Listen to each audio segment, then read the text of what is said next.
ದೇವನಿಗೆ 2 ಕೈಗಳಿವೆ ಅಂತ ನಾವು ಹೇಳ್ಕೊಳ್ತೀವಿ. ದೇವನಿಗೆ ಕಾಲಿದೆ ಅದನ್ನು ಕೂಡ ನಾವು ಹೇಳ್ಕೊಳ್ತೀವಿ. Have you seen? ಅದು ನಾವು ನೋಡಿಲ್ಲ.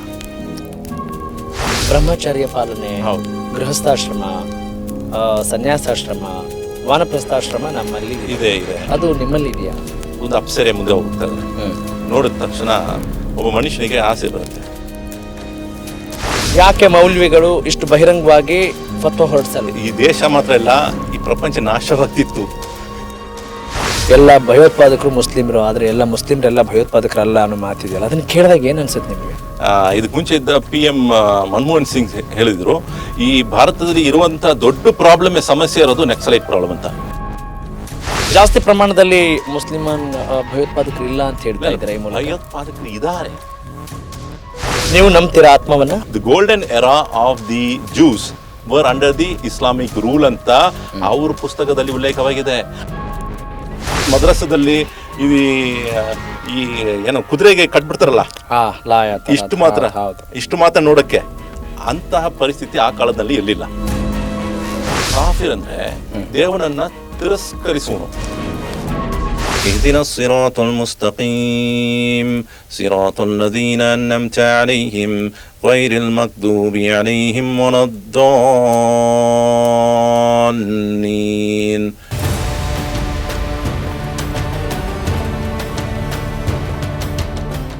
ಈಗ ಒಬ್ಬೊಬ್ಬರು ಒಂದೊಂದು ಪಾತ್ನ ಫಾಲೋ ಮಾಡ್ತಿರ್ತಾರೆ, ಆದರೆ ಕೊನೆಗೆ ಡೆಸ್ಟಿನೇಷನ್ ಒಂದೇ ಇರುತ್ತೆ. ಹೌದು. ಶೈವ ಸಮುಪಾಸತೆ ಶಿವ ಇತಿ ಬ್ರಹ್ಮೇತಿ ವೇದಾಂತಿನಃ.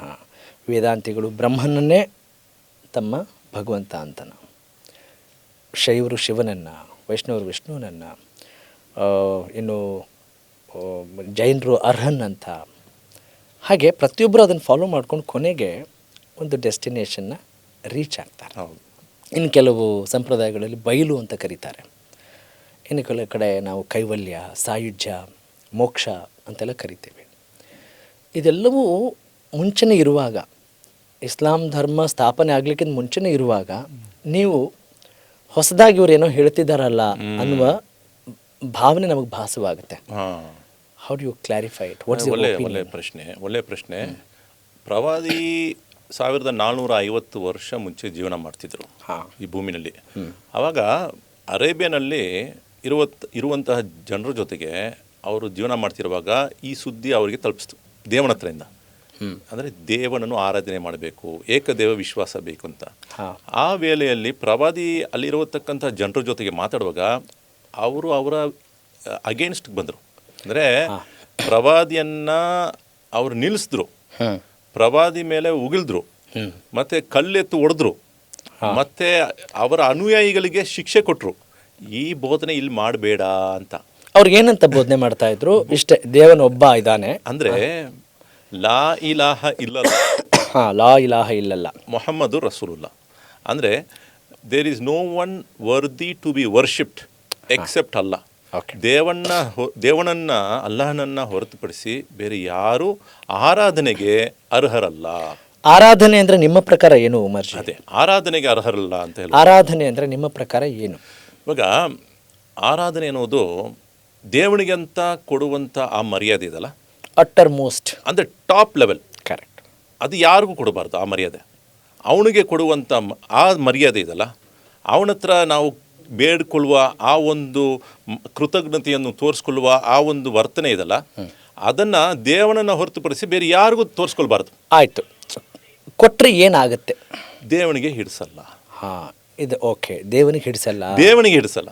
ಇವಾಗ ಒಂದು ಉದಾಹರಣೆ ನೀವು ಒಂದು ಕೊಟ್ರಿ, ನಿಮ್ಮ ತಾಯಿ ಹೇಳಿದ್ರು ಇವರೇ ನಮ್ಮ ತಂದೆ ಅಂತ, ನಾನು ಅದನ್ನು ನಂಬಿದ್ದೇನೆ ಅಂತ ಹೇಳಿದ್ರು. ಇದನ್ನು ನೀವು ನಂಬಿದ್ರಿ. ಕರೆಕ್ಟ್. ಇದರಲ್ಲಿ ಏನಂದರೆ ಅದೇ ಸತ್ಯ. ಅದನ್ನು ನಾವು ಯಾರೂ ಬಂದು ಡೌಟ್ ಮಾಡೋ ರೀತಿಯಲ್ಲಿ ಇಲ್ಲ. ಅಂದರೆ ಅವರವರ ಜೀವನದ ಹಿಂದೆ ಒಬ್ಬ ತಂದೆ ಇದ್ದಾರೆ ಅಂತ ಎಲ್ಲರಿಗೂ ಗೊತ್ತಿರೋ ಒಂದು ವಿಷಯ. ಸತ್ಯ ತಾನೆ. ವಿಜ್ಞಾನ ಕೂಡ ಡೌಟ್ ಇಲ್ಲ. ಹೌದು. ಈಗ ತಂದೆ ಇರುವಾಗ, ಪಕ್ಕದಲ್ಲಿ ಇರುವಾಗ ಒಬ್ಬ ಮಗು ಹತ್ರ ಬಂದು ಕೇಳ್ತಾರೆ, ನಿಮ್ಮ ತಂದೆ ಯಾರಂತ. ಆಗ ಆ ಮಗು ಹೇಳ್ಕೊಳುತ್ತೆ, ಇವರು ನಮ್ಮ ತಾಯಿ ಪಕ್ಕ ಇದ್ದಾರಲ್ಲ, ಅವರು ನನ್ನ ತಂದೆ. ಪಕ್ಕದ ಮನೆಯಲ್ಲಿ ಒಬ್ರು ಇದ್ದಾರೆ, ಅವರು ಕೂಡ ನನ್ನ ತಂದೆ. ಅಲ್ಲಿ ರೋಡ್ನಲ್ಲಿ ಒಬ್ರು ನಡ್ಕೊಂಡು ಹೋಗ್ತಾರೆ, ಅವರು ಕೂಡ ನನ್ನ ತಂದೆ ಅಂತ ಹೇಳಿದ್ರೆ ಸ್ವಂತ ತಂದೆಗೆ ಹಿಡ್ಸತ್ತೋ ಇಲ್ಲ ಅವರಿಗೆ ಅಸಹ್ಯ ಅನ್ಸತ್ತೋ? ಕರೆಕ್ಟ್. ಅಸಹ್ಯ ಅನ್ಸುತ್ತೆ. ಹೌದು. ಅದು ಮನುಷ್ಯನಿಗೆ ತನ್ನ ಜಾಗವನ್ನು ಬಿಟ್ಕೊಡಕ್ಕೆ ಅವನು ಇಚ್ಛಿಸಲ್ಲ ಅಂದರೆ ವಿಶ್ವದ ಒಡೆಯನಾದ ದೇವನಿಗೆ ತನ್ನ ಜಾಗವನ್ನು ಬೇರೊಬ್ಬರಿಗೆ ಕೊಡೋಕ್ಕೆ ಅವನು ಇಷ್ಟಪಡೋದಿಲ್ಲ. ಓಕೆ, ಇದು ನೀವು ಹೇಳ್ತಾ ಇರೋ ಅನಾಲಿಸಿಸ್ ತುಂಬ ಚೆನ್ನಾಗಿದೆ, ರಿಯಲಿ ನೈಸ್. ಆದರೆ ನಾನು ಹೇಳೋದು ಅದಕ್ಕಿಂತ ಮೀರಿರೋದು ಡಿವಿನಿಟಿ ಅಂದರೆ, ದೈವತ್ವ ಅಂದರೆ ಅದು ಬಯೋಲಾಜಿಕಲಿ ನಾವು ಐಡೆಂಟಿಫಿಕೇಷನ್ ಮಾಡ್ಕೊಳ್ಳುವಂಥದ್ದು ಅಲ್ಲ. ನೀವು ಕೊಟ್ಟರೆ ಅರ್ಥ ಮಾಡ್ಕೊಳ್ಳಿ ಅನ್ನೋ ಭಾವನೆಯಿಂದ. ಆದರೆ ಪ್ರತಿಯೊಬ್ಬರಲ್ಲೂ ಕೂಡ ಈಗ ನೀವು ಭಗವಂತ ಅಂತ ನಿಮ್ಮನ್ನು ಪೂಜೆ ಮಾಡಲ್ಲ, ಆದರೆ ಆ ರೆಸ್ಪೆಕ್ಟ್ ಇದೆಯಲ್ಲ. ಹೌದು, ಕರೆಕ್ಟ್. ನಾವು ಯಾರೋ ಒಂದು ಸೋರ್ಸಿಂದನೇ ಬಂದಿದ್ದೀವಿ, ಖಂಡಿತ ಆ ಸೋರ್ಸ್ನ ನಾವು ಗಮನದಲ್ಲಿಟ್ಕೊಳ್ಳೋಣ ಅಂತ. ಹೌದು, ಇದರಲ್ಲಿ ಯಾವುದೇ ಭಿನ್ನಾಭಿಪ್ರಾಯ ಇಲ್ಲ. ರಾಘವ್ ಸೂರ್ಯ ಹೇಳೋದಕ್ಕಿರ್ಬೋದು, ಉಮರ್ ಶರೀಫ್ ಅವ್ರು ಹೇಳೋದ್ರಲ್ಲಿ ಏನೂ ವ್ಯತ್ಯಾಸ ಇಲ್ಲ. ಇದರಲ್ಲಿ ಒಂದೇ ಒಂದು ವ್ಯತ್ಯಾಸ ಇದೆ. ಯಾವುದು? ನೋಡಿ, ಆತ್ಮ ಅಂತ ಹೇಳ್ಕೊತೀವಲ್ಲ, ಈ ಆತ್ಮವನ್ನು ಸೃಷ್ಟಿ ಮಾಡಿದ ಸೃಷ್ಟಿಕರ್ತ. ಆದ್ರೆ ಇಲ್ಲಿ ಒಂದು ವ್ಯತ್ಯಾಸನ ಅಲ್ಲ, ಆತ್ಮ ಅಂದ್ರೆ ನೀವೇನು ಪರಿಕಲ್ಪನೆ ಇಟ್ಕೊಂಡಿದ್ದೀರ ಅಂತ ನಂಗೆ ಹೇಳಬೇಕು. ಅದೇ ಅದು ಕೊಡ್ತೀನಿ ನಿಮ್ಗೆ. ಆತ್ಮ ಅಂದ್ರೆ ದೇವನು ಸೃಷ್ಟಿ ಮಾಡಿದಲ್ಲ, ಅದು ಸೋಲ್ ಅಂತ ನಾವು ಹೇಳ್ಕೊತೀವಿ. ಆತ್ಮ ಕಣ್ಣಿಗೆ ಕಾಣಿಸ್ದೇ ಇರುವ ಆ ಜೀವ, ಅದು ಆತ್ಮ ಅಂತ ಹೇಳ್ಕೊತೀವಿ. ಆದರೆ ದೇವನನ್ನ ಎಲ್ಲಿನೂ ಕೂಡ ನಾವು ಆತ್ಮ ಅಂತ ಪರಿಗಣಿಸಲ್ಲ. ಒಂದು ಸಣ್ಣ ಕ್ಲಾರಿಫಿಕೇಶನ್ ಕೊಡ್ಲೇಬೇಕು ನಾನು. ಇದಕ್ಕೆ ನಾವೇನಂತೀವಿ, ಜೀವಾತ್ಮ ಮತ್ತು ಪರಮಾತ್ಮ ಅಂತೀವಿ. ಅದೇ ವ್ಯತ್ಯಾಸ ಇರೋದು. ಪರಮಾತ್ಮ ಅಂದ್ರೆ higher self, who you are calling, ಪರಬ್ರಹ್ಮ ಅಂತೀವಿ. ಹೌದು. ತ್ರಿಗುಣಾತೀತ ಅಂತೀವಿ. ತ್ರಿಗುಣಾತೀತ, ಸತ್ವರಜೋ ತಮೋ ಗುಣಕ್ಕಿಂತ ಮೀರಿದವನು ಅಂತ ಕರಿತೀವಿ. ಅದು ಯಾವುದಕ್ಕೂ ಅವತ ಭಾಗಿಯಾಗಲ್ಲ. ಸೊ ಪರಬ್ರಹ್ಮ ಸ್ವರೂಪ ಅಂತ ಹೇಳ್ತೀವಿ. ಸೊ ನಾವೆಲ್ಲ ಜೀವಾತ್ಮ ಬೇರೆ, ಪರಮಾತ್ಮ ಬೇರೆ, ಅದು ಕಾನ್ಸೆಪ್ಟ್ ಬೇರೆ. ಆದರೆ ನೀವು ಪರಮಾತ್ಮನಿಗೆ ಆತ್ಮ ಅಂತಿದ್ದೀರಾ, ಜೀವಾತ್ಮ ಅಂತಿದ್ದೀರಾ ಅನ್ನೋದು ಇವಾಗ ಅದೇ ನಾನು ಬರ್ತಿರೋದು. ಏನಂದ್ರೆ ಈ ಜೀವ ಆತ್ಮಗಳು ಎಲ್ಲವೂ ಇಲ್ಲಿಂದ ಹೋಗುವಾಗ ಆ ಪರಮಾತ್ಮನ ಜೊತೆಗೆ ಹೋಗಿ ಸೇರ್ಕೊಳ್ಳುತ್ತವೆ. ಆದ್ದರಿಂದ ಈ ಪರಮಾತ್ಮ ಮೂಲಕವೇ ಈ ಜೀವಾತ್ಮ ಎಲ್ಲ ಬಂದಿದೆ ಅಂತ ಹೇಳುವ ಆ ಸಿದ್ಧಾಂತ ಇದೆಯಲ್ಲ, ಅಲ್ಲಿ ವ್ಯತ್ಯಾಸ ನಾನು ಏನ್ಕೊಳ್ತಿದ್ರೆ, ಈ ಆತ್ಮ ಇದಲ್ಲ, ಎಷ್ಟೇ ಆತ್ಮಗಳು ಇದ್ರೂ ಕೂಡ ಅವು ಎಲ್ಲವನ್ನು ಸೃಷ್ಟಿ ಮಾಡಿದ ಸೃಷ್ಟಿಕರ್ತನಿಗೆ ನಾವು ಆತ್ಮ ಅಂತ ಪರಿಗಣಿಸಲ್ಲ. ಆದರೆ ದೇವನನ್ನ ನೋಡಬಹುದು, ಅವನಿಗೆ ಮುಖವಿದೆ, ದೇವನಿಗೆ 2 ಕೈಗಳಿವೆ ಅಂತ ನಾವು ಹೇಳ್ಕೊಳ್ತೀವಿ. ದೇವನಿಗೆ ಕಾಲಿದೆ, ಅದನ್ನು ಕೂಡ ನಾವು ಹೇಳ್ಕೊಳ್ತೀವಿ. ಅದು ನಾವು ನೋಡಿಲ್ಲ, ಯಾರು ಮನುಷ್ಯರು ನೋಡಿಲ್ಲ. ಆದ್ದರಿಂದ ನಾವು ನಮ್ಮ ಕಲ್ಪನೆ ಮೂಲಕ ಇವನೇ ದೇವರು ಅಂತ ನಾವು ಏನು ರೂಪವನ್ನು ಕೊಡೋದಿಲ್ಲ. ನೀವು ಕೇಳಿದ ಪ್ರಶ್ನೆ ಕರೆಕ್ಟು. ಹ್ಯಾವ್ ಯು ಸೀನ್, ನೀವು ನೋಡಿದಿರಾ, ಮತ್ತೆ ಹೆಂಗೆ ಹೇಳ್ಕೊಳ್ತೀರಾ? ನಾನು ನೋಡಿಲ್ಲ, ಆದರೆ ದೇವನೇ ತನ್ನ ಬಗ್ಗೆ ಹೇಳುವ ಆ ವಚನಗಳ ಮೂಲಕ, ಆ ಸೂಕ್ತಗಳ ಮೂಲಕ ದೇವನು ಇದೆ ಅಂತ ಹೇಳ್ತಿದ್ದಾನೆ. ನಾನು ನಂಬಿದ್ದೀನಿ, ದೇವನು ಇದೆ ಅಂತ ಹೇಳುವ ನಂಬಿಕೆಗೆ ಇದು ರೂಹ ಬಗ್ಗೆ ಮಾತಾಡಬೇಕು. ಅಂದ್ರೆ ಆತ್ಮ ಬಗ್ಗೆ ಮಾತಾಡಬೇಕು. ಈ ಜೀವಾತ್ಮ ಪರಮಾತ್ಮ ಇದೆಲ್ಲ, ಈ ಉದಾಹರಣೆ ಕೊಡುವಾಗ ಏನು ಹೇಳ್ಕೊಳ್ತಾರೆ ಅಂದ್ರೆ, ಈ ಸಮುದ್ರ ಇದೆ, ಇಲ್ಲಿ ನೀರಿದೆ, ಸಮುದ್ರದ ನೀರು ಬರುತ್ತೆ, ಅಲ್ಲಿಂದ ತಿರ್ಗಾ ಬಾವಿನಲ್ಲಿ ನೀರು ಸೇರ್ಕೊಳ್ಳುತ್ತೆ, ಆಮೇಲೆ ತಿರ್ಗಾ ಅದು ಬಂದು ಮೇಘ ಬರುತ್ತೆ, ಅಂದ್ರೆ ಕ್ಲೌಡ್ಸ್ ಮೂಲಕ, ಮೋಡ ಮೂಲಕ ಅಂತ ಒಂದು ಸೈಕಲ್ ಆಗತ್ತೆ ಅಂತ. ಈ ಉದಾಹರಣೆ ಕೊಟ್ಬಿಟ್ಟು ಜೀವಾತ್ಮ ಪರಮಾತ್ಮಗೆ ಅವರು ಹೋಲಿಸ್ತಾರೆ. ನಾವೇನು ಹೇಳ್ಕೊತೀವಿ ಅಂದರೆ, ಈ ಸಮುದ್ರ ಆಗಲಿ, ಮತ್ತು ಮನುಷ್ಯ ಆಗಲಿ, ಪ್ರಾಣಿ ಆಗಲಿ, ಮನುಷ್ಯರಾಗಲಿ, ಏನು ಮರ ಗಿಡಗಳಾಗಲಿ, ಸಕಲ ಜೀವರಾಶಿಗಳನ್ನ ದೇವನು ಸೃಷ್ಟಿ ಮಾಡಿದ್ದಾನೆ. ಅವನು ಬೇಕಾದರೆ ಅದನ್ನ ನಾಶ ಕೂಡ ಮಾಡ್ತಾನೆ. ಆ ನಾಶ ಮಾಡುವಾಗ ಕೂಡ ದೇವನು ಕಂಪ್ಲೀಟ್ ಆಗಿ ಅವನು ಉಳಿಯುತ್ತಾನೆ. ಅಲ್ಲ, ನಾವು ಅದನ್ನೇ ಹೇಳ್ಕೊತೀವಿ, ಅದನ್ನೇ ಹೇಳ್ತೀವಿ, ಅದ್ರಲ್ಲೇನು ವ್ಯತ್ಯಾಸ ಇಲ್ಲ. ಎಟರ್ನಲ್ ಅದು ಅಂತ, ಎಟರ್ನಲ್. ಹೌದು, ಎಟರ್ನಲ್ ಅಲ್ವಾ? ಹೌದು. ಇದ್ರಲ್ಲಿ ನಂಗೇನು ವ್ಯತ್ಯಾಸ ಕಾಣ್ತಾನೆ ಇಲ್ಲ. Okay, fine. ಮಧ್ವಾಚಾರ್ಯ ದ್ವೈತ ಸಿದ್ಧಾಂತವನ್ನು ಬೋಧಿಸಿದ್ರು, ಪ್ರತಿಪಾದಿಸಿದ್ರು. ಹೌದು. ಅದ್ವೈತವನ್ನು ಬೋಧಿಸಿದ್ರು ಶಂಕರಾಚಾರ್ಯ ಅವರು, ಆದಿಶಂಕರ. ಇವಾಗ ಇದರಲ್ಲಿ ವ್ಯತ್ಯಾಸ ಹೇಗಿದೆಯೋ, ದೇವನೇ ಬೇರೆ, ಮನುಷ್ಯನೇ ಬೇರೆ ಅಂತ ಹೇಳ್ಕೊಳ್ಳುವ ಆ ಸಿದ್ಧಾಂತ ಇದೆಯಲ್ಲ, ಅದು ಇಸ್ಲಾಮಿಗೆ almost close. But I am not saying ಅದು ದ್ವೈತನೇ ಇಸ್ಲಾಂ ಅಂತ ಹೇಳ್ಕೊಳಕ್ ಹೋಗ್ತಿಲ್ಲ.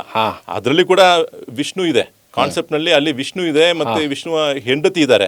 ಬಟ್ ಇಲ್ಲಿ ದೇವನಿಗೆ ಹೆಂಡತಿ ಇಲ್ಲ, ದೇವನಿಗೆ ಮಕ್ಕಳಿಲ್ಲ, ದೇವನಿಗೆ ತಂದೆ ತಾಯಿಯೂ ಇಲ್ಲ ಅಂತ ಹೇಳುವ ಒಂದು ಸಿದ್ಧಾಂತ ಇಸ್ಲಾಂ ಆಗಿದೆ. ಏನಂತ ಸರ್, ಏನಂದರೆ ಈಗ ನೀವು I am so happy about you. ಯಾಕಂದರೆ ಎಷ್ಟು ನೀವು ಅಧ್ಯಯನ ಮಾಡಿದ್ದೀರಿ, ಹೈ ರಿಗಾರ್ಡ್ಸ್ ಇದೆ. ಯಾಕಂದರೆ ಒಂದು ಬೇರೆ ಧರ್ಮದಲ್ಲೂ ಹೀಗೀಗಿದೆ ಅನ್ನೋ ತಿಳ್ಕೊಳ್ಳುವಂಥ ಒಂದು ಆ ವ್ಯವಧಾನ ನಾನು ನಿಮ್ಮಲ್ಲಿ ಗಮನಿಸಿದ್ದೀನಿ.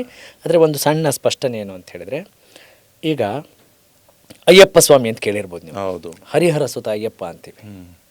ಹೌದು. ಆದರೆ ನಮ್ಮ ಕಲ್ಪನೆಗೆ, ನಮ್ಮ ಇಮ್ಯಾಜಿನೇಷನಿಗೆ ತಕ್ಕ ಹಾಗೆ ನಾವು ಏನೇನೋ ಕಲ್ಪನೆ ಮಾಡಿ ಅದೇಂಗ್ರಿ ಹರಿಹರ ಮಗ ಬರ್ತಾರೆ ಅಂತ ಹೇಳೋಕ್ಕಾಗಲ್ಲ. ಅಂದರೆ ಪ್ರಕೃತಿ, ಪುರುಷ ಅದೆಲ್ಲವೂ ಅವನೇ, ಹೆಣ್ಣು ಅವನೇ, ಗಂಡು ಅವನೇ.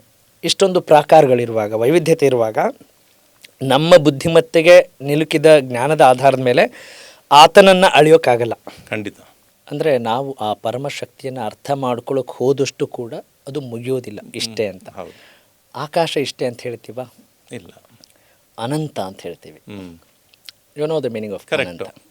ಇನ್ಫಿನಿಟ್. ಹೌದು. ಹಾಗೆ ನಾವು ಭಗವಂತನನ್ನು ನೋಡ್ತೀವಿ. ಆತನಿಗೆ ಏನು ಬೇಕಾದರೂ ಆತ ಸಣ್ಣದಾಗೂ ಇರಬಲ್ಲ, ದೊಡ್ಡ ಹಿ ಕ್ಯಾನ್ ಡೂ ಎನಿಥಿಂಗ್. ನಾವು ಹಿ ಅಂತ ಕರಿಬೋದು, ಶಿ ಅಂತ ಕರಿಬೋದು, ಏನಾದರೂ ಕರಿಬೋದು. But one force is there, ಒಂದು ಇನ್ವಿಸಿಬಲ್ ಪವರ್ ಇಸ್ ದೇರ್. ಹೌದು ಅಲ್ವಾ? ಹೌದು. ಸೊ ಅದನ್ನು ನಾವು ನಮಗೆ ಬರೀ ಪಂಚೇಂದ್ರಿಯಗಳ ಮೇಲೆ ಈ ದೇಹವನ್ನು ಅಷ್ಟೇ ನೋಡ್ಕೊಂಡು ನಾವು ಬದುಕಿದ್ದೀವಿ ಅಂತ ಹೇಳ್ತಾ ಇಲ್ಲ. ಉಸಿರಿದೆ, ನಮಗೆ ಕಣ್ಣಲ್ಲಿ ಬೆಳಕಿದೆ, ಅದೇ ಸತ್ತ ನಂತರ ಆ ಬೆಳಕು ಹೋಗುತ್ತೆ, ಉಸಿರು ನಿಲ್ಲುತ್ತೆ. ಅಂದರೆ ಡಿಫ್ರೆನ್ಸ್ ಇದೆ. ಏನೋ ಸಮಥಿಂಗ್ ಇಸ್ ದೇರ್ ಅಂತ. ನಾವು ಅಲೈವ್ ಆಗಿದ್ದೀವಿ ಅನ್ನೋದಕ್ಕೆ ಬಹಳಷ್ಟು ನಮಗೆ ನಾವು ಬದುಕಿದ್ದೀವಿ ಅಂತ ಹೇಳ್ಕೊಳ್ಳೋಕೆ ಸಾಕ್ಷಿ ಬೇಕಾ? ಇಲ್ಲ, ಸಾಕ್ಷಿ ಅಲ್ಲ. ಈ ನಾನು ಅಂತೀವಲ್ಲ, ಹೌದು, ಅದರ ಆಧಾರದ ಮೇಲೇ ಸನಾತನ ಧರ್ಮ ಅಂದರೆ ನಿಂತಿರೋದು. ಸೊ ಎಲ್ಲವೂ ಒಂದೇ. ಈಗ ರಾಮಕೃಷ್ಣ ಪರಮಹಂಸರು ಕುರಾನ್ನೂ ಅಧ್ಯಯನ ಮಾಡಿದ್ದಾರೆ, ಬೈಬಲ್ನೂ ಅಧ್ಯಯನ ಮಾಡಿದರು, ಭಗವದ್ಗೀತೆನೂ ಅಧ್ಯಯನ ಮಾಡಿದರು. ಅವಂಥ ಮಹಾತ್ಮರಲ್ಲಿ ಕಾಣದೇ ಇರುವಂಥ ಭೇದ ಭಾವ ಇವತ್ತಿನ ನಮ್ಮ ಧರ್ಮಗುರುಗಳಿಗೆಲ್ಲ ಕಾಣಿಸ್ತಾ ಇದೆಯಲ್ಲ. ವೈ? ಭೇದ ಭಾವ ಅಂದರೆ ಡಿಸ್ಕ್ರಿಮಿನೇಷನ್, ಅಂದರೆ ತಾರತಮ್ಯವನ್ನು ತೋರಿಸ್ಕೊಳ್ಳುವ ರೀತಿಯಲ್ಲಿ ಭೇದ ಭಾವ ಮಾಡೋದು. ಆದರೆ ಭಿನ್ನಾಭಿಪ್ರಾಯ ಇರೋದು ಅದು ಬಂದು differences of opinion. So ಭಿನ್ನವಾಗಿದ್ದೀವಿ.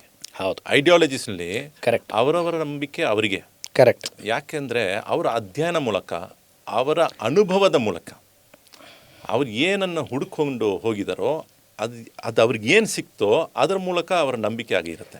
Correct. ಹಾಗಾಗಿ ಮಧ್ವಾಚಾರ್ಯ ಆಗಲಿ ಮತ್ತು ರಾಮಾನುಜಾಚಾರ್ಯ ಆಗಲಿ ಡೈರೆಕ್ಟಾಗಿ ಆದಿಶಂಕರ ಅವರು ಹೇಳಿದ್ದನ್ನು ಹಾಗೆ ಪಾಲಿಸಬಹುದಿತ್ತು. ಆದರೆ ಭಿನ್ನವಾದರು. ಯಾಕೆಂತಂದರೆ ಈ ಒಂದು ಸಿದ್ಧಾಂತ ನಾನು ಒಪ್ಪಿಗೆ ಕೊಡೋಲ್ಲ ಅಂತ. ಏನಕ್ಕೆ? ನಾನು ಅರ್ಥ ಮಾಡ್ಕೊಂಡಿರೋದು ಬೇರೆಯಾಗಿದೆ ಅಂತ ಹೇಳ್ಕೊಳ್ಳುವ ರೀತಿಯಲ್ಲಿ. ಹಾಗಾಗಿ ಅನೇಕ ಪಂಗಡಗಳು ನಾವು ಎಲ್ಲ ಧರ್ಮದ ಅಡಿಯಲ್ಲಿ ಇರುವ ಅನುಯಾಯಿಗಳಲ್ಲಿ ನಾವು ನೋಡ್ಬೋದು, ಫಾಲೋವರ್ಸ್ನಲ್ಲಿ ನೋಡ್ಬೋದು ನೀವು. ಹೌದು. ಯಾಕಂತ ಹೇಳಿದ್ರೆ ಮನುಷ್ಯ ಹಾಗೆ ಜೀವನ ಮಾಡ್ತಾನೆ. ಬಟ್ ಇದರಲ್ಲಿ ಒಂದು ಸತ್ಯ ಒಂದಿದೆ. ಏನು ಸತ್ಯ ಅಂತ ಹೇಳ್ಕೊಡ್ತೀನಿ. ಯಾರು ಬೇಕಾದರೂ ಅವನು ಹುಡ್ಕೊಂಡು ಹೋಗುವಾಗ ಅವನ ಅರಿವಿಗೆ ತಕ್ಕಂತೆ, ಅವನ ಅನುಭವದ ತಕ್ಕಂತೆ ಅವನು ದೇವನನ್ನು ಅರ್ಥ ಮಾಡ್ಕೊಳ್ತಾನೆ. ಹಾಗಾಗಿ ನಾವು ಯಾರನ್ನು ಜಡ್ಜ್ ಮಾಡೋಕ್ಕಾಗಲ್ಲ. ಕರೆಕ್ಟ್. ನಾನು ಯಾರನ್ನು ಕೂಡ ಈ ಮನುಷ್ಯ ಸ್ವರ್ಗಕ್ಕೆ ಹೋಗ್ತಾನೆ, ಆ ಮನುಷ್ಯ ನರಕಕ್ಕೆ ಹೋಗ್ತಾನೆ, ಆ ಜಡ್ಜ್ಮೆಂಟ್ ನಾನು ಮಾಡೋಕ್ಕಾಗಲ್ಲ. ಅದು ನನ್ನ ಕೈನಲ್ಲಿಲ್ಲ. ಬಟ್ ನನಗೆ ಸಿಕ್ಕಿರುವ ಆಧಾರಗಳ ಮೇಲೆ, ನನಗೆ ಸಿಕ್ಕಿರುವ ಅನುಭವದ ಮೇಲೆ ನಾನು ಏನನ್ನು ನಂಬಿದ್ದೇನೆ ಅಂತ ಪ್ರಶ್ನೆ ಬರುವಾಗ ನಾನು ಟೋಟಲಿ ಇದು ನನ್ನ ನಂಬಿಕೆ ಅಂತ ಮುಂದೆ ಇಡ್ತೀನಿ. ಆದರೆ ಇದೆಲ್ಲದರ ಅವ್ರ ಚರ್ಚೆ ಆರೋಗ್ಯಕರವಾಗಿತ್ತಲ್ಲ. ಹೌದು. ಅವ್ರು ಯಾರು ಕೂಡ ಭಿನ್ನಾಭಿಪ್ರಾಯ ಇದ್ರೂ ಕೂಡ ಅಲ್ಲಿ ಯಾರು ಸಂಘರ್ಷಕ್ಕಿಳಿಲಿಲ್ಲ, ಯುದ್ಧಕ್ಕಿಳಿಲಿಲ್ಲ. ನೀ ಭಗವಂತನ ನಂಬ್ತೀಯ ಬಿಡ್ತೀಯ, ಇದು ಹಿಂಗೆ ಅಂತ ಹೇಳಿದ್ರು. ಆದರೆ ಭಗವಂತನನ್ನು ನಂಬದೇ ಇರೋರನ್ನ, ನಾಸ್ತಿಕರನ್ನು ಕೊಲ್ಲಿ ಅಂತ ಎಲ್ಲೂ ಹೇಳಿಲ್ಲ. ಮತ್ತೆ ನಾವು ಸ್ವಲ್ಪ ಈಗ ಯಾಕೆ ಆ ಮಾತನ್ನು ಹೇಳಿದೆ ಅಂತ ನಿಮ್ಗೆ ಗೊತ್ತಾಯ್ತು. ಇವಾಗ ನೋಡಿ, ಇತಿಹಾಸ ಕುರಾನ್ನಲ್ಲಿ ನಿಜಕ್ಕೂ ನಾಸ್ತಿಕನನ್ನ ಅಥವಾ ಕಾಫಿರನ್ನ ಕೊಲ್ಲಿ ಅಂತ ಇದೆಯಾ? ನೋಡಿ, ಕುರಾನ್ನಲ್ಲಿ 3 ಟೈಪ್ ಆಫ್ ಪೀಪಲ್, 3 ವಿಧಗಳ ಮನುಷ್ಯರ ಬಗ್ಗೆ ಕುರಾನ್ ಮಾತಾಡುತ್ತೆ. ಇದನ್ನು ನೋಡೋಕ್ಕೋದ್ರೆ ಒಂದು ಮುಸ್ಲಿಮು, ಮತ್ತೊಬ್ಬ ಬಂದು ಕಾಫಿರು, ಮತ್ತೊಬ್ಬ ಮುನಾಫಿಕ್. ಓಕೆ. ಮುಸ್ಲಿಂ, ಕಾಫಿರ್ ಮತ್ತು ಮುನಾಫಿಕ್. ಮತ್ತು ಮುಸ್ಲಿಮ್ನಲ್ಲಿ 3 ಕ್ಯಾಟಗರೀಸು. ಮುಸ್ಲಿಂ ಅಂದರೆ ಆಸ್ತಿಕ, ಹೂ ಬಿಲೀವ್ಸ್ ಇನ್ ಗಾಡ್. ಅದರ ವಿಚಾರ ಬಗ್ಗೆ ಮಾತಾಡಿ ಲಿಟರಲ್ ಮೀನಿಂಗ್ ಅದೇನಾ? ಇಲ್ಲ. ಮುಸ್ಲಿಂ ಅಂದರೆ ಯಾವೊಬ್ಬ ವ್ಯಕ್ತಿ ದೇವನಿಗೆ ಶರಣಾಗುತ್ತ, submission to God, submission, surrender to God, surrender. ದೇವನು ಇದಾನೆ ಅಂತ ನಂಬೋದು ಮಾತ್ರ ಸಾಲದು, ಆ ದೇವನಿಗೆ ಶರಣಾಗಬೇಕು. ನಂಬೋದು, ಓಕೆ, ನಂಬಿಕೆಯಿಂದ ಆತ ಅನುಷ್ಠಾನ ಮಾಡಬೇಕು, ಅಂದ್ರೆ ಫಾಲೋ ಮಾಡಬೇಕು, ಅದನ್ನ ಫಾಲೋ ಮಾಡಬೇಕು. ನಾನು ದೇವನನ್ನು ನಂಬಿದ್ದೇನೆ ಆದರೆ ದೇವನ ವಿರುದ್ಧವಾಗಿ ಕೆಲಸ ಮಾಡ್ತೀನಿ ಅಂದ್ರೆ ಅದಾಗೋದಿಲ್ಲ. ದೇವನು ಇದಾನೆ ಅಂತ ನಂಗೆ ಗೊತ್ತಿದೆ. ದೇವನಿಗೆ ಶರಣಾಗುವನು ಮುಸ್ಲಿಂ. ಹೌದು. ಇವಾಗ ಶೈತಾನ್ ಅಂತ ನೀವು ಕೇಳಿರ್ತೀರ. ಶೈತಾನ್ ಅಂದ್ರೆ ಅವನು ಬಂದು ದುಷ್ಟ ಶಕ್ತಿ ಉಳ್ಳ. ಅವನನ್ನ ನಾವು ನೋಡಕ್ ಹೋದ್ರೆ ಅವನಿಗೆ ದೇವನು ಇದ್ದಾನೆ ಅಂತ ಗೊತ್ತಿದೆ. ದೇವನ ಹತ್ರ ಸಂವಾದ ಕೂಡ ಮಾಡಿದ್ದಾನೆ. ನಮ್ಗಿಂತ ಜಾಸ್ತಿ ಅವನಿಗೆ ಗೊತ್ತು ಅವನಿಗೆ.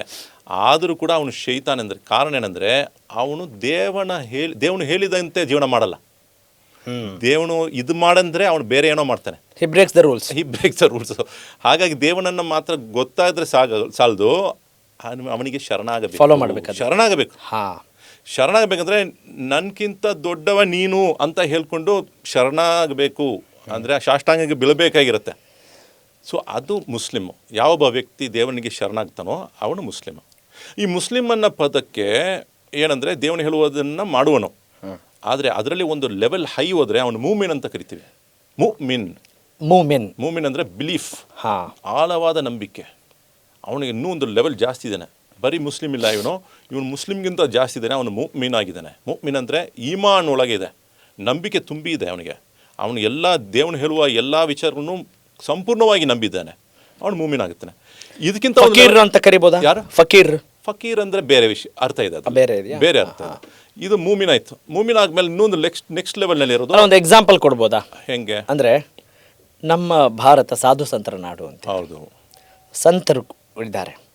ಓಕೆ, ಅವರೆಲ್ಲ ದೈವತ್ವದೆಡೆಗೆ ಹೋಗಿಕೊಂಡು ಜೀವ ಸಾಕ್ಷಾತ್ಕಾರವಾಗಿರುತ್ತೆ ಅವರಿಗೆ, ಸತ್ಯ ಸಾಕ್ಷಾತ್ಕಾರ ಮಾಡ್ಕೊಂಡಿರೋರು, ತಮ್ಮನ್ನು ತಾವು ಅರಿತುಕೊಂಡಂಥವ್ರು, ಭಗವಂತನನ್ನು ರಿಯಲೈಸ್ ಮಾಡ್ಕೊಂಡಂಥವ್ರು ಅಂತೀವಿ. ಹಾಗೆ ಬಹಳಷ್ಟು ಎಕ್ಸಾಂಪಲ್ಸ್ ಇರ್ತವೆ ನಮ್ಮಲ್ಲಿ. ಆ ರೀತಿ ನಿಮ್ಮಲ್ಲಿ ಏನು ಎಕ್ಸಾಂಪಲ್ ಕೊಡ್ತೀರಾ? ನೋಡಿ, ನಮ್ಮಲ್ಲಿ ವಿ ಕಾಲ್ ದಮ್ ಸೈಂಟ್ಸ್ ಅಂತ. ಹೌದು, ನಮ್ಮಲ್ಲಿ ಏನಂದರೆ ಸೈಂಟ್ಸ್. ಒಳ್ಳೆ ಪ್ರಶ್ನೆ ಮಾಡಿದಿರಿ. ಇದು ಎರಡು ಎಕ್ಸಾಂಪಲ್ ಕೊಟ್ಬಿಟ್ಟು ನಾನು ನಿಮ್ಮ ವಿಷಯಕ್ಕೆ ಬರ್ತೀನಿ. ಒಂದು ಮುಸ್ಲಿಂ ಕ್ಯಾಟಗರಿ, ಎರಡನೇ ಬಂದು ಮುಅ್ಮಿನ್ ಕ್ಯಾಟಗರಿ. ಬಿಲೀಫ್, ಇಮಾನ್ ಫುಲ್ ಆಗಿ ತುಂಬ್ಕೊಂಡ್ಬಿಟ್ಟಿದೆ. ಮೂರನೇ ಅದಕ್ಕಿಂತ ಒಂದು ಲೆವೆಲ್ ಜಾಸ್ತಿ ಇದೆ,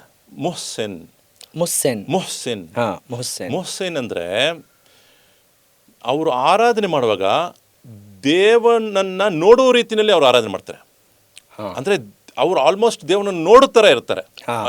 ನನಗೆ ಕ್ಲಿಯರ್ ಆಗಿಬಿಟ್ಟಿದೆ ದೇವನನ್ನು ನಾನು ನೋಡ್ತಾ ಇದ್ದೀನಿ ಅಂತ. ಆ ಲೆವೆಲ್ ಅವ್ರು ಅಚೀವ್ ಮಾಡಿಲ್ಲ ಅಂದರೆ ಸದಾ ದೇವನನ್ನು ನಾನು ನೋಡ್ತಾನೇ ಇದ್ದಾನಂತ ಆ ಒಂದು ಅನುಭವ ಅವ್ರಿಗಿರುತ್ತೆ. I am being always monitored. ನನ್ನನ್ನು ಯಾವಾಗಲೂ ನೋಡ್ತಾನೆ. ನೋಡಿ, CCTVನಲ್ಲಿ ಮನುಷ್ಯ ನೋಡೋದರ ನಾನು ಏನೇನು ಕೆಲಸ ಮಾಡೋದು ದೇವ್ರು ನನ್ನ ಜೊತೆಗೇ ಇದ್ದಾನಪ್ಪ ಅಂತ ಆ ಫೀಲಿಂಗ್ ಬರ್ತಾರೆ. ಅದು ಮೊಹ್ಸಿನ್ ಲೆವೆಲ್, ಹೈ ಲೆವೆಲ್. ಅಂದರೆ 3 ಲೆವೆಲ್ ಇದೆ. ಸೇಮ್ ಟೈಪ್ನಲ್ಲಿ ಕಾಫಿರ್ ಅಂದರೆ ದೇವನನ್ನು ತಿರಸ್ಕರಿಸುವನು,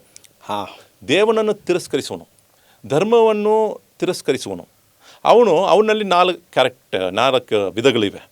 ಒಂದು ಬಂದು ಮುಆಹಿದ್ ಏನಂದರೆ ಅವನ ನಂಬಿಕೆ ಬೇರೆ ಆದರೂ ಕೂಡ ಅವನು ಪ್ರೀತಿ ವಿಶ್ವಾಸವನ್ನು ಬಯಸ್ತಾ ಇದ್ದಾನೆ. ಅವನು ಮುಸ್ಲಿಮ್ಗೆ ಬಂದು ಏನು ಕಷ್ಟ ಕೊಡೋಕ್ಕೆ ಅವನು ಮುಂದೆ ಬರೋದಿಲ್ಲ. ಅವನು ಮುಆಹಿದ್ ಆಗಿರ್ತಾನೆ. ಇನ್ನೊಬ್ಬ ಅವನು ಮುಸ್ತಮೀನ್ ಆಗಿರ್ತಾನೆ. ಮುಸ್ತಮೀನ್ ಅಂದರೆ ಯುದ್ಧ ಕಾಲದಲ್ಲಿ ಕೂಡ ಖಡ್ಗನ್ನು ಕೆಳಗೆ ಬಿಟ್ಬಿಟ್ರೆ ಅವನ ಆಶ್ರಯವನ್ನು ಬೇಡಿಕೊಳ್ಳುವಾಗ ಅವನಿಗೆ ಆಶ್ರಯ ನೀಡಬೇಕಾಗಿರುವ ಕರ್ತವ್ಯ ಒಬ್ಬ ಮುಸ್ಲಿಮ್ಗಿದೆ. ಯುದ್ಧ ಕಾಲದಲ್ಲಿ ಖಡ್ಗವನ್ನು ಕೆಳಗೆ ಬೀಸಿದ ಮೇಲೆ ಅವನಿಗೆ ಆಶ್ರಯವನ್ನು ನೀಡಬೇಕಾಗಿರುವ ಕರ್ತವ್ಯ ಮುಸ್ಲಿಮ್ಗಿದೆ. ಅವನು ಮುಸ್ತಮೀನ್ ಆಗ್ತಾನೆ. ಮತ್ತು ಇನ್ನೊಬ್ಬ ಜಿಮ್ಮಿ ಅಂತ, ಒಂದು ಇಸ್ಲಾಮಿಕ್ ಕಂಟ್ರಿನಲ್ಲಿ ಒಬ್ಬ ನಾನ್ ಮುಸ್ಲಿಂ ಜೀವಂತವಾಗಿರುವಾಗ ಅವನಿಗೆ ಕೊಡಬೇಕಾಗಿರುವ ಹಕ್ಕುಗಳನ್ನು ಕೊಡಬೇಕಾಗಿರುತ್ತೆ. ಅವನು ಅಲ್ಲಿರುವಂತಹ ಒಬ್ಬ ಸಿಟಿಸನ್ ಆಗ್ತಾನೆ. ಅವನಿಗೆಲ್ಲ ಹಕ್ಕುಗಳು, ಅವನಿಗೆ ಸಿಟಿಸನ್ಶಿಪ್ಪಿನ ಹಕ್ಕುಗಳು ಕೊಡಬೇಕಾಗಿರುತ್ತೆ. ಅವನು ಜಿಮ್ಮಿ ಆಗ್ತಾನೆ. 4th ಕ್ಯಾಟಗರಿ ಮುಹಾರಿಬ್ ಅಂದರೆ ಯುದ್ಧ ಮಾಡುವನು. ಯುದ್ಧ ಮಾಡುವಾಗ ಯುದ್ಧ ಭೂಮಿನಲ್ಲಿ ಅವನ ಜೊತೆಗೆ ಯುದ್ಧ ಮಾಡೋಕ್ಕೆ ಮುಂದೆ ಬರಬೇಕಾಗಿರುತ್ತೆ. ಸೊ 4 ಕ್ಯಾಟಗರೀಸ್ ಇದ್ದಾರೆ. ಅಂದರೆ ಯುದ್ಧ ಅಂದರೆ ಆಗಿನ ಕಾಲದಲ್ಲ ಅಥವಾ ಈಗಲೂ? ಯಾವ ಕಾಲದಲ್ಲೂ ಕೂಡ ಯುದ್ಧಕ್ಕೆ ಯಾರು ಮುಂದೆ ಬರ್ತಾರೋ ಅವರೊಂದಿಗೆ ನೀವು ಯುದ್ಧ ಮಾಡಿ ಅಂತಾನೆ ಕುರಾನಿದೆ. ಕುರಾನಿನ ಸೂಕ್ತ ಆಗಿದೆ ಅಂತ ಸೂರ ಬಕರಾನಲ್ಲಿ, ಯಾರು ನಿಮ್ಮೊಂದಿಗೆ ಯುದ್ಧ ಮಾಡುತ್ತಾರೋ ಅವರೊಂದಿಗೆ ನೀವು ಯುದ್ಧ ಮಾಡಿ. ಒಂದು ವೇಳೆ ಅವರು ಯುದ್ಧ ಮಾಡೋಕ್ಕೆ ಅವ್ರಿಗೆ ಇಷ್ಟ ಇಲ್ಲ ಅಂದರೆ ನೀವು ನಿಲ್ಲಿಸಿ, ಯುದ್ಧ ಮಾಡಬೇಡಿ. ಯಾಕಂದರೆ ದೇವನು ಟ್ರಾನ್ಸ್ಗ್ರೆಸರ್ಸ್ನ ಹಿಡಿಸೋಲ್ಲ. ಟ್ರಾನ್ಸ್ಗ್ರೆಸ್ ಅಂದರೆ ಒಂದು ಲಿಮಿಟ್ ಮೀರಿ ದೇವನು ಕೊಟ್ಟಿರುವ ಲಿಮಿಟ್ ಮೀರಿ ಏನಾದ್ರು ಕೆಲಸ ಮಾಡೋದು ಅದು ದೇವನಿಗೆ ಹಿಡಿಸೋಲ್ಲ ಅಂತ ಕುರಾನ್ ಹೇಳ್ಕೊಳುತ್ತೆ. ಹಾಗಾಗಿ ಯುದ್ಧ ಮಾಡಬೇಕಂತ ಹೋಗಿ ಎಲ್ಲರನ್ನೂ ದಾಳಿ ಮಾಡೋದಲ್ಲ, ಯುದ್ಧ ಮಾಡೋಕ್ಕೆ ಬಂದವರ ಜೊತೆಗೆ ನೀವು ಯುದ್ಧ ಮಾಡಬೇಕಾಗಿರುತ್ತೆ. ಸೊ ಅದೇ ರೀತಿ ಪ್ರವಾದಿಯ ಜೀವನದಲ್ಲಿ ಯುದ್ಧ ಮಾಡಿದವರನ್ನ ಕ್ಷಮಿಸಿದ್ರು ಪ್ರವಾದಿ, ಎಲ್ಲರಿಗೂ ಕರುಣೆಯನ್ನು ತೋರಿಸಿದ್ರು. ಮಕ್ಕಾ ವಿಜಯತೆ ಆಗುವಾಗ ಪ್ರವಾದಿ ಎಲ್ಲರನ್ನೂ ಕ್ಷಮಿಸಿಬಿಟ್ರು. ನೀವು ನಮ್ಮೊಂದಿಗೆ ಯುದ್ಧ ಮಾಡಿದ್ರಿ, ಇವತ್ತಿಂದ ನಾನು ನಿಮ್ಮೊಂದಿಗೆ ಯುದ್ಧ ಮಾಡಲ್ಲ ಅಂತ ಹೇಳಿದರು. ಸೊ ಹಾಗಾಗಿ ಅದು ಕೂಡ ನಮ್ಮ ಮುಂದೆ ಇದೆ, ಪ್ರವಾದಿ ಜೀವನದಲ್ಲಿ ಅವ್ರು ಹೇಗೆ ಜೀವನ ಮಾಡಿದ್ರಂತ. ಸೊ ಇದರಲ್ಲಿ ನಾವು ಅರ್ಥ ಮಾಡ್ಕೊಳ್ಬೇಕಂದ್ರೆ ಜಿಹಾದ್ ಎಂಬ ಪದ ಬಂದ ಕೂಡಲೇ ಎಲ್ಲರೂ ಏನು ಅನ್ಕೊಂಡ್ಬಿಡ್ತಾರೆ, ನೀವು ಲವ್ ಜಿಹಾದ್ ಅಂತ. ಇವಾಗ ಲವ್ ಜಿಹಾದ್ ಅನ್ನೋದು ಮುಸಲ್ಮಾನ, ಜಿಹಾದ್ ಅಂದ್ರೆ ಯುದ್ಧ ಅಂತನಾ? ಜಿಹಾದ್ ಅಂದ್ರೆ ಸ್ಟ್ರಗ್ಲಿಂಗ್, ಶ್ರಮ ಪಡೋದು. ನಾವು ಜಿಹಾದ್ ಅಂದರೆ ಶ್ರಮ ಪಡೋದು. ಜಿಹಾದು ನಫ್ಸ್ ಅಂತಿದೆ, ನಿಮ್ಮೊಳಗೆ ಇರುವಂತಹ ನಿಮ್ಮ ಆತ್ಮದ ಜೊತೆಗೆ ನೀವು ಜಿಹಾದ್ ಮಾಡ್ತಿದ್ದೀರಾ. ನಿಮ್ಮ ಆತ್ಮ ಏನೋ ಒಂದು ಹಿಡಿಸ್ತಾ ಇದೆ, ಅದಕ್ಕೆ ನೀವು ನಂಬ್ತೀರಾ ಆತ್ಮವನ್ನು? ಆತ್ಮವನ್ನು ನಂಬ್ತಿದ್ದೀನಿ. ಇವಾಗ ಒಂದು ಅಪ್ಸರೆ ಮುಂದೆ ಹೋಗ್ತಾ ಇದ್ದಾಳೆ, ನೋಡಿದ ತಕ್ಷಣ ಒಬ್ಬ ಮನುಷ್ಯನಿಗೆ ಆಸೆ ಬರುತ್ತೆ. ಆದರೆ ಆ ಮನಸ್ಸಿಗೆ ಬರುವಂಥ ಫೀಲಿಂಗಿಗೆ ಅವನು ಜಾಗ ಮಾಡಿಕೊಡದೆ ಅವನ ಕಣ್ಣನ್ನು ಕೆಳಗೆ ಇಟ್ಕೊಳ್ಬೇಕಾಗಿರುತ್ತೆ, ಮರ್ಯಾದೆ ಕೊಡಬೇಕು ಹೆಂಗಸಿಗೆ. ಸೊ ಅದು ಅವನೊಳಗೆ ಇರುವಂತಹ ಜಿಹಾದ್. ಈ ಇಂದ್ರಿಯ ನಿಗ್ರಹ, ಬ್ರಹ್ಮಚರ್ಯ ಪಾಲನೆ, ಹೌದು, ಗೃಹಸ್ಥಾಶ್ರಮ, ಸನ್ಯಾಸಾಶ್ರಮ, ವಾನಪ್ರಸ್ಥಾಶ್ರಮ ನಮ್ಮಲ್ಲಿ ಇದೆ. ಅದು ನಿಮ್ಮಲ್ಲಿ ಇದೆಯಾ? ಇದು ಬಹಳ ಒಳ್ಳೆಯ ಪ್ರಶ್ನೆ. ಫಸ್ಟ್ ಬಂದು ಗೃಹಸ್ಥ ಅಲ್ಲ, ಬ್ರಹ್ಮಚರ್ಯ, ಆಮೇಲೆ ಗೃಹಸ್ಥ, ಆಮೇಲೆ ಸನ್ಯಾಸಿ, ಆಮೇಲೆ ವಾನಪ್ರಸ್ಥ. ಇದರಲ್ಲಿ ಏನಂದರೆ ಒಂದು ಸ್ಟೇಜಸ್ ಇದೆ. ಗೃಹಸ್ಥ ಅಂದರೆ ಬ್ರಹ್ಮಚರ್ಯ ಕಾಲದಲ್ಲಿ ಅವನು ಓದಬೇಕು, ಅವನು ಚೆನ್ನಾಗಿ ಬುದ್ಧಿವಂತನಾಗಬೇಕು, ಎಲ್ಲ ಕಲಿಬೇಕು, ಪಾಠ ಕಲಿಬೇಕು, ವಿದ್ವಾಂಸನಾಗಬೇಕು, ಇದು ಬ್ರಹ್ಮಚರ್ಯದಲ್ಲಿ.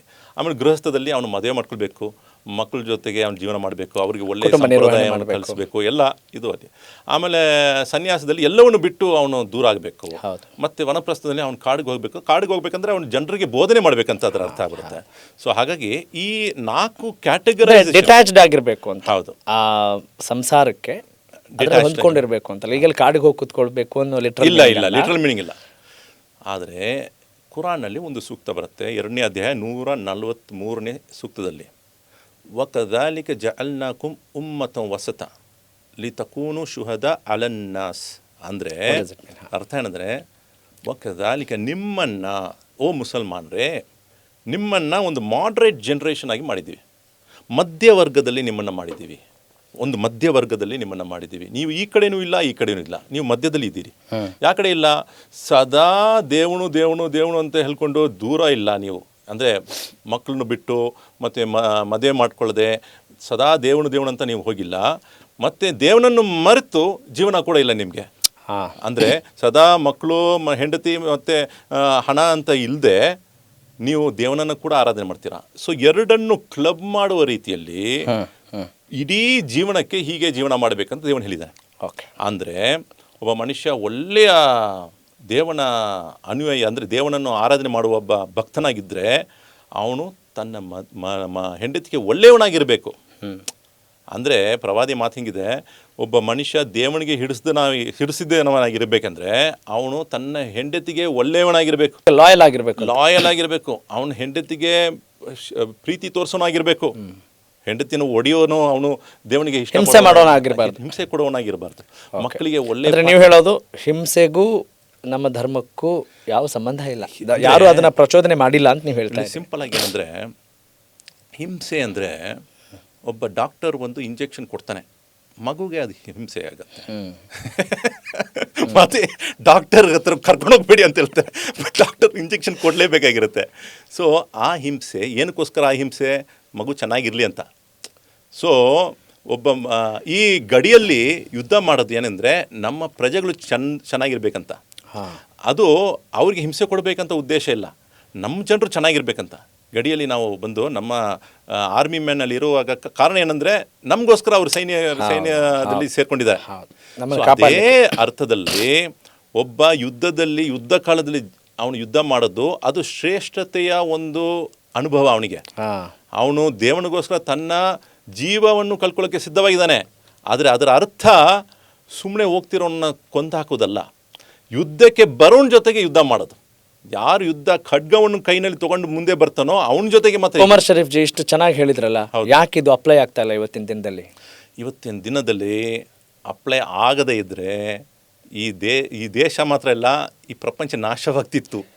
ಯಾಕೆ ಮೌಲ್ವಿಗಳು ಇಷ್ಟು ಬಹಿರಂಗವಾಗಿ ಫತ್ವ ಹೊರಡಿಸಲ್ಲ? ಇವಾಗ ನಾನು ಹೇಳ್ಕೊಳ್ತೀನಿ ಅಂದರೆ, ಒಂದು ವೇಳೆ ಮಾತ್ರ ಈ 1% ಮಾಡುವಂಥ ಈ ಮೂರ್ಖತನವನ್ನು 99% ಮುಸಲ್ಮಾನರು ಮಾಡಿದರೆ ಪ್ರಪಂಚ ಚಲಿಸೋಕ್ಕೆ ಸಾಧ್ಯವೇ ಇಲ್ಲ. ಯಾಕಂತಂದರೆ ಬರೀ ಮುಸಲ್ಮಾನರು ಜೀವನ ಮಾಡಿದ್ರೆ ಆಗುತ್ತಾ? ಎಲ್ಲರೂ ಇದ್ದರೆ ಮಾತ್ರ ಜೀವನ ಆಗುತ್ತೆ. ಅಲ್ಲ, ಯಾಕೆ ಆ ಒಂದು ಹಣೆಪಟ್ಟಿ ಅಂಟ್ಕೊಂಡಿದೆ ಎಲ್ಲ? ನಿಮಗೆ ಅದು ಪದೇ ಪದೇ ಕೇಳಿ ನಿಮಗೆ ಎಷ್ಟು ಅದು ಏನು ಸೀಸನ್ ಆಗಿಬಿಟ್ಟಿದೆ. ಐ ಡೋಂಟ್ ನೋ ಅಲ್ವಾ? ಎಲ್ಲ ಭಯೋತ್ಪಾದಕರು ಮುಸ್ಲಿಮರು, ಆದರೆ ಎಲ್ಲ ಮುಸ್ಲಿಮರೆಲ್ಲ ಭಯೋತ್ಪಾದಕರಲ್ಲ ಅನ್ನೋ ಮಾತಿದೆಯಲ್ಲ, ಅದನ್ನು ಕೇಳಿದಾಗ ಏನು ಅನ್ಸುತ್ತೆ ನಿಮಗೆ? ನೋಡಿ, ಅದು ಏನಂದರೆ, ಅದು ಕೇಳುವಾಗ ನನ್ನ ಒಳಗೆ ಸ್ವಲ್ಪ ಒಂದು ರೀತಿ ಏನು ಸ್ಮೈಲ್ ಬರುತ್ತೆ. ಕೋಪ ಬರಲ್ಲ. ಏನಕ್ಕೆ ಇವ್ರು ಹಿಂಗೆ ಪ್ರಶ್ನೆ ಮಾಡ್ತಾರೆ ಅಂತ ಕೋಪ ಬರಲ್ಲ. ಪಾಪ ಏನೋ ಪ್ರಶ್ನೆ ಮಾಡ್ತಾ ಇದ್ದಾರೆ ಅಂತ ಹಂಗೆ ಫೀಲ್ ಆಗುತ್ತೆ. ಯಾಕಂತ ಹೇಳಿದ್ರೆ ನೋಡಿ, ನಕ್ಸಲೈಟ್ಸ್ ಇದ್ದಾರೆ ಇಲ್ಲಿ ಭಾರತದಲ್ಲಿ. ನಕ್ಸಲೈಟ್ಸ್ ಇದ್ದಾರೆ, ಅವ್ರು ಬಂದು ಕೈನಲ್ಲಿ ಗನ್ ತೊಗೊಂಡಿದ್ದಾರೆ. ಇದಕ್ಕೆ ಮುಂಚೆ ಇದ್ದ PM ಮನಮೋಹನ್ ಸಿಂಗ್ ಹೇಳಿದರು, ಈ ಭಾರತದಲ್ಲಿ ಇರುವಂಥ ದೊಡ್ಡ ಸಮಸ್ಯೆ ಇರೋದು ನಕ್ಸಲೈಟ್ ಪ್ರಾಬ್ಲಮ್ ಅಂತ. ಯಾಕಂದರೆ ಅವರು ಕೈನಲ್ಲಿ ವೆಪನ್ಸ್ ತೊಗೊಂಡಿದ್ದಾರೆ, ಆರ್ಮ್ಸ್ ತೊಗೊಂಡಿದ್ದಾರೆ, ಹೋಗಿ ಕೊಲ್ಲಬೇಕಂತ, ಯಾರು ಅವರಿಗೆ ಅನ್ಯಾಯ ಮಾಡಿದ್ರು ಅವ್ರನ್ನ ಕೊಂದಾಗಬೇಕಂತ. ಇಂತಹ ಒಂದು ಪರಿಸ್ಥಿತಿ ಅಂದರೆ, ನೀವು LTT ನೋಡಿ, LTT ಬಂದು ಅವ್ರು ಬಂದು ಗನ್ ತೊಗೊಂಡ್ರು ಶ್ರೀಲಂಕಾದಲ್ಲಿ. ಏನಕ್ಕೆ? ನಮಗೆ ಅಂತ ಜಾಗ ಮಾಡಿಕೊಂಡು ನಾವು ಆಡಳಿತ ಮಾಡಬೇಕಂತ ಶ್ರೀಲಂಕಾದಲ್ಲಿ ಮಾಡಿರೋರು ತಮಿಲಿಯನ್ಸು. ನೀವು ನೋಡೋಕೋದ್ರೆ ಪ್ರಭಾಕರನ್ ಎಲ್ಲ ಬಂದು ಹಿಂದೂಗಳು. ಹೌದು. ಇವಾಗ ಬೃಂದನ್ವಾಲಾ ಗ್ರೂಪ್ ಇದೆ, ಎಲ್ಲಿ ಸಿಕ್ಕು ಸಮುದಾಯದವರು. ಇಂದಿರಾ ಗಾಂಧಿಯನ್ನು ಕೊಂದಾಕಿದ್ರು. ಬ್ಲೂ ಸ್ಟಾರ್ ವಿರುದ್ಧ ಅವ್ರು ಕೊಂದಾಕಿದ್ರು. ಇವಾಗ ಅವ್ರು ಕೊಂದಾಕಿದವರು ಯಾರು? ಅವ್ರು ಸಿಕ್ಕಿರು. ಅಲ್ಲ, ಎಕ್ಸೆಪ್ಷನಲ್ ಕೇಸ್. ಆದರೆ ನೀವು ನೋಡಿರ್ಬೋದು, ಹುಟ್ಟಿದಾಗಿಂದ ಈ ಒಂದು ಹಣೆಪಟ್ಟಿ ಕೇಳಬಾರ್ದು. ನಮಗೆ ಸಿಕ್ಕಿರೋದು ಯಾಕೆ? ನಮಗೆ ಸಿಗ್ತಾ ಇದೆ. ಯಾಕದು? ಬಟ್ ನೋಡಕ್ ಹೋದ್ರೆ ನಮ್ಮಲ್ಲಿ ಬಂದು ಇಲ್ಲಿ ಭಾರತ ಅಲ್ಲ, ಜಾಸ್ತಿ ಪ್ರಮಾಣದಲ್ಲಿ ಮುಸ್ಲಿಮಾನ್ ಭಯೋತ್ಪಾದಕರು ಇಲ್ಲ ಅಂತ ಹೇಳ್ತಾ ಇದ್ದಾರೆ. ಈ ಮೂಲಕ ಭಯೋತ್ಪಾದಕರು ಇದ್ದಾರೆ. ನಾನೇನಂದ್ರೆ, ಆ ಒಂದು ಸ್ಟೇಟ್ಮೆಂಟ್ ಇದಲ್ಲ, all Muslims are not terrorist, all terrorist are Muslims ಅಂತ ಹೇಳುವ. ಒಂದ್ ವೇಳೆ are there no terrorist in Muslim community ಅಂದ್ರೆ ನಾನು ಹೇಳ್ಕೊಳ್ತೀನಿ, ಮುಸಲ್ಮಾನರಲ್ಲಿ ಟೆರರಿಸ್ಟ್ಗಳು ಇದ್ದಾರೆ ಅಂತ ಹೇಳ್ಕೊಳ್ತೀನಿ. But all Muslims are not terrorist, all terrorist are Muslims ಹೇಳ್ಕೊಳ್ಳುವಾಗ ನಾನು ಪಾಯಿಂಟ್ ಮಾಡ್ತೀನಿ, ಐ ಆಮ್ ಪಾಯಿಂಟಿಂಗ್ ಔಟ್. ಹಂಗಿಲ್ಲ ನೋಡಿ, ಎಷ್ಟೋ ವಿಚಾರಗಳಿವೆ. ಇವಾಗ ಹಿಟ್ಲರು ಎಷ್ಟೋ ಜನರನ್ನು ಕೊಂದಾಕಿದ, 60 lakhs ಜ್ಯೂಸನ್ನು ಕೊಂದಾಕಿದ. ಆದರೆ ನೀವು ಹಿಸ್ಟ್ರಿನಲ್ಲಿ ಓದಬೇಕಂದ್ರೆ, the Jews in a golden era ಅಂತ ಒಂದಿದೆ. The Jews golden era was under the Muslim rulership. ಇದೆಲ್ಲ ಇತಿಹಾಸ ಇದೆ. ಆದರೆ the golden era of the Jews were under the Islamic rule ಅಂತ ಅವ್ರ ಪುಸ್ತಕದಲ್ಲಿ ಉಲ್ಲೇಖವಾಗಿದೆ. ಅದು ಏನಕ್ಕೋಸ್ಕರ ಹಂಗಾಗಿತ್ತು ನೋಡಿ. ಒಂದು ಕಾಲದಲ್ಲಿ ಅಬ್ಬಾಸಿ ಖಿಲಾಫಾಟಲ್ಲಿ ಪ್ರವಾದಿ ತೀರೋದ ಒಂದು 100 years ನಂತರ ಅಬ್ಬಾಸಿ ಆಳ್ವಿಕೆ ನಡೆತಿದ್ರು. ಆ ಟೈಮ್ನಲ್ಲಿ ಭಾರತದಲ್ಲಿ ಇರತಕ್ಕಂಥ ಪುಸ್ತಕಗಳನ್ನು, ಸಂಸ್ಕೃತದಲ್ಲಿ ಇರತಕ್ಕಂಥ ಪುಸ್ತಕಗಳನ್ನು ಅವರು ಅರಬಿನಲ್ಲಿ ಅನುವಾದ ಮಾಡಿದರು. ಅದೇ ರೀತಿ ಗ್ರೀಕ್ ಬುಕ್ಸ್ಗಳನ್ನು ಅರಬಿ ಭಾಷೆಯಲ್ಲಿ ಅವರು ಅನುವಾದ ಮಾಡಿದ್ರು. ಏನಕ್ಕೋಸ್ಕರ? ಕಲಿಬೇಕು, ಆಸಕ್ತಿ ಇದೆ. ಅದಕ್ಕೆ ಹಿಂದೂ ಅರಬಿಕ್ ನ್ಯೂಮರಲ್ಸ್ ಅಂತ ಕರೀತಾರೆ. ಹಿಂದೂ ಅರಬಿಕ್. ಯಾಕಂದ್ರೆ 0 ಕಂಡುಹಿಡಿದಿದ್ದು ಇಲ್ಲಿ ಭಾರತದಲ್ಲಿ, ಬಟ್ ಅದನ್ನ ಫೇಮಸ್ ಮಾಡಿದ್ದು ಅರಬ್ಸು. ಅದು ಸುಮ್ಮನೆ ಹೇಳ್ತಿಲ್ಲ, ಇದೆಲ್ಲ ಬಂದು ಉಲ್ಲೇಖವಾಗಿದೆ ಹಿಸ್ಟ್ರಿ.